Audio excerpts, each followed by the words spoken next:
Hi. ఈరోజు మనం ఎంతోమంది రెడ్డి రాజు వంశస్థుల ప్రాణాలు తీసిన ఒక ఆలయం దగ్గర ఉన్నాము. ఈ ఆలయాన్ని గోపీనాథ ఆలయం అంటారు, లేదా కత్తుల బావి, కత్తుల కోనేరు అని అంటారు.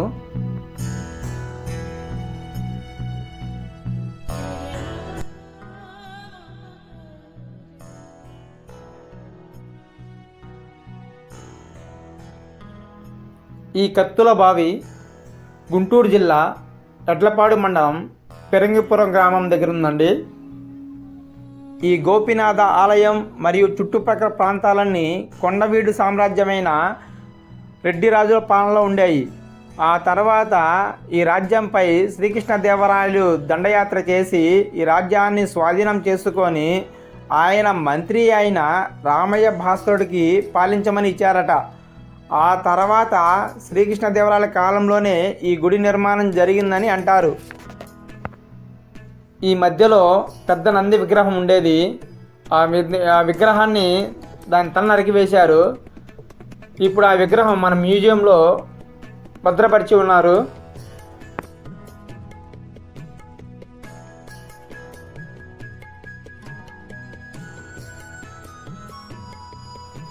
ఈ గుడి మొత్తం 3 భాగాలుగా ఉంటుంది. మొదటి భాగం 30 కాళ్ళ మండపం, రెండవ భాగం 4 కాళ్ళ మండపం, ఆ తర్వాత గర్భగుడి, అలా 3 భాగాలు నిర్మించారు.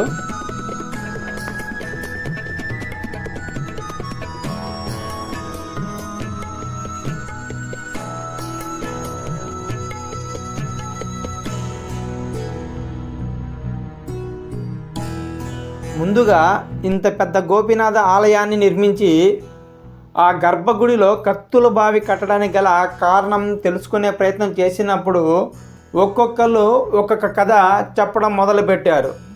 కొంతమంది అయితే ఒక బ్రాహ్మణ వ్యక్తిని అవమానించడం వల్ల జరిగిందని, మరికొందరైతే ఆ రాజ్యంలోని స్త్రీల పట్ల అసభ్యంగా ప్రవర్తించడం, అఘాయిత్యాలు చేయటం ఇది చూడలేక ఇలా ప్లాన్ చేశారని మరికొందరు అంటారు. కానీ ఏది ఏమైనా ఒకటి మాత్రం నిజం, కొన్ని వందల మంది రెడ్డి వంశస్థుల ప్రాణాలను కోల్పోవటం మటుకు వాస్తవమే.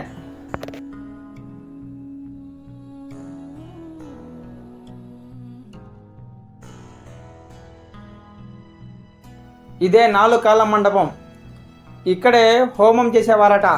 మీకు ఎదురుగా కనబడేదే గర్భగుడి. ఆ గర్భగుడి గుమ్మం ఎదురుగా ఒక పెద్ద జారుడు బండను ఏర్పాటు చేసి అందులో దాదాపు 50-60 అడుగుల లోతు గల ఒక పెద్ద బావిని తవ్వించి దాని చుట్టూరు మొత్తం కత్తులతో ఏర్పాటు చేశారట. వచ్చిన అతిథులు భోజనం చేసిన తర్వాత దేవుని దర్శనం కోసం గుడిలోకి పంపించేసేవారట. వెళ్ళిన వారు వెళ్ళినట్టుగా ఆ బావిలో పడి మరణించారని చెబుతుంటారు.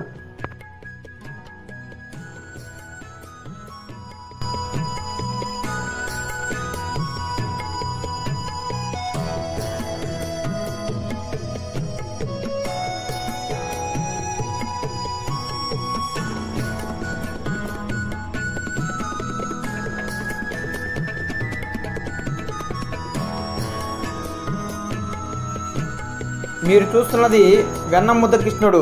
ఈ ఆలయంలో గర్భగుడిలో ఉండే విగ్రహం కూడా సేమ్ అలాగే ఉండేదట.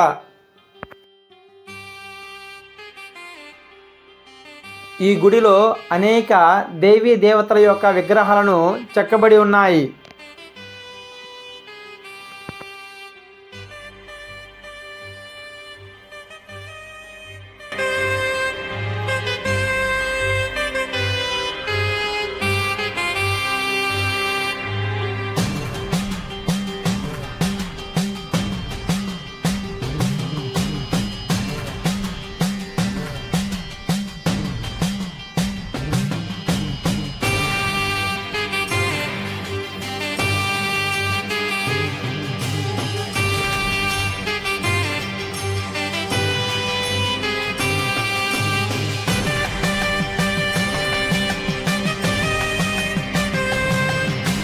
ఒకసారి గర్భగుడి లోపలికి వెళ్ళి చూద్దాము. చాలా చీకటిగా ఉంటుంది. కనీసం టార్చ్ లైట్ పడే అవకాశం కూడా లేదు. అంత చీకటిగా ఉంటుంది. లోపల చాలామంది దేవతల యొక్క విగ్రహాలు చెక్కబడి ఉన్నాయి. అవన్నీ చూపించే ప్రయత్నం చేస్తాను.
కొంతమంది దుండగులు బంగారం మరియు వజ్రాలు ఉన్నాయన్న నెపంతో ఈ గుడిని సర్వనాశనం చేశారు.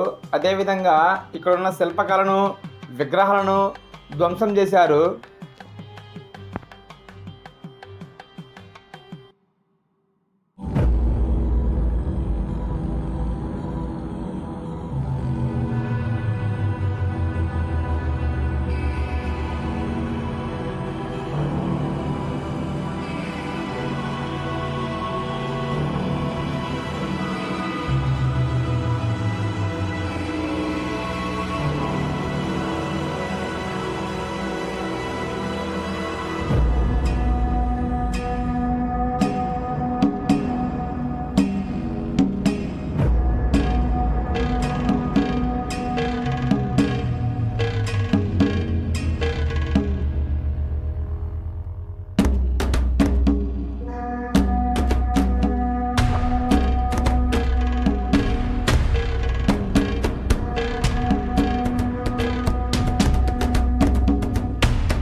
ద్వారం వైపు ద్వారానికి ఇరువైపులా శిలాశాసనాలను రాయడం జరిగింది.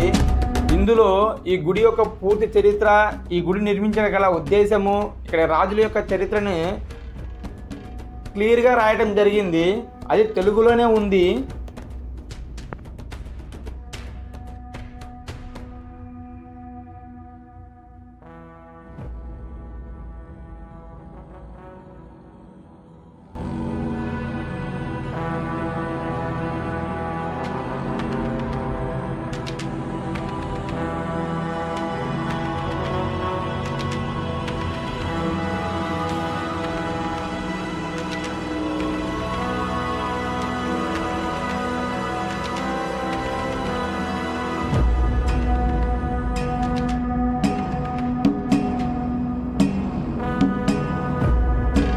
ఈ గుడి మండపంలో కొన్ని గుర్తులను ఉంచారు.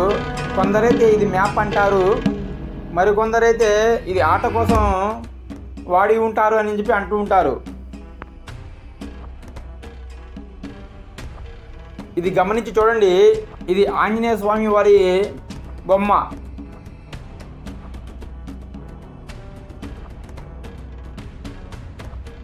ఈ స్తూపాన్ని శ్రీకృష్ణదేవరాయలు రెడ్డి రాజుల మీద జరిగిన యుద్ధంకి చిహ్నంగా దీన్ని స్థాపించారట.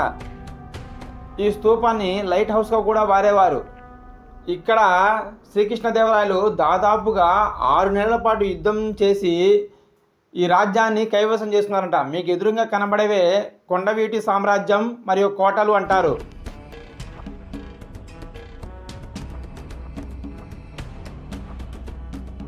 సరే మరి ఉంటాను. మరొక వీడియోతో మరలా కలుస్తాను.